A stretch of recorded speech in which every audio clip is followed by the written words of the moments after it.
edit nila. Edit visa ako na eh. Sabi ko na po,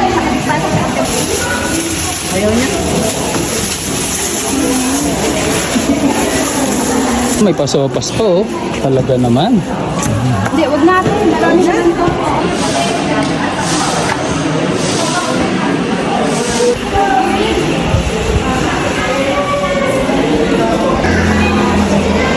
Sa lahat sa ating mga nagagandahan at nagkagwapuhan ngayon, senior citizen ng Limos, Nueva Ecija. Kami po ay galing sa iba't ibang lugar. Ang Agila po, isa po siyang organisasyon. Iba't iba po na nagbubuklod dahil sa isang layunin. Ang layunin po namin ay yung makatulong po kami. Kahit sa maliit na bagay, pag pinagsama-sama po kami namin, kaya nakakapag-abot po kami ng tulong sa inyo po. Yun na po, maraming salamat. Hindi po, kakariting sila sa iba't ibang lugar. Sabi ko naman, taga rito ako, taga rito tayo. Kahit pa paano naman, bahaginan nyo kahit konti, yung mga nangangailangan sa ating barangay. Yung mga ipamamahagi po nila sa inyo, donate sila, kanya-kanyang dukot sa kanilang mga bulsa. Advance Christmas gift po ninyo sa kanila. Hindi po tinutugin. Tinitingnan po natin ay yung dapat bigyan ng tulong. Maraming salamat.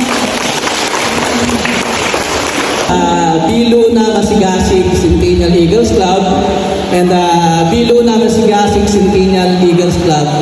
Yan, isang mapagpalang hapon sa inyo lahat. Siyempre, matutupad ito sa pamamagitan ni Auntie Villa. Of course, sa aking mga konsihal, dito po sila. Si Consi Mario, Konsihal Valiente, Konsihal Makaraeg, SK, ayan, sa si Consi Gamin, sino ba? Consi Jun, nandito ka rin eh. Hapon po sa inyo lahat. Salamat kayo ay isang bag ng po ng bigas at isang bag sige.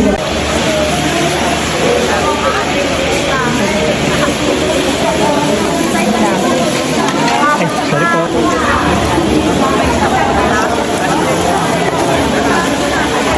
So, good afternoon mga Kitiblog. Kasalukuyan po nagbibigay po ng grocery pack dito po sa Barangay Bicos. Nueva Ecija, ang The Fraternal Order of Eagles, Philippine Eagles Incorporated, Bilo na Masigasig Centennial Eagles Club, and Bilo na Masigasig Centennial Lady Eagles Club.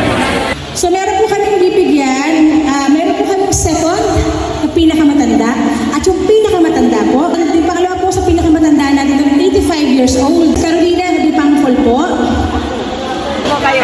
Tapos po si Bonita Iba 500 po yun. Ito po years old. Siya pong piya, isang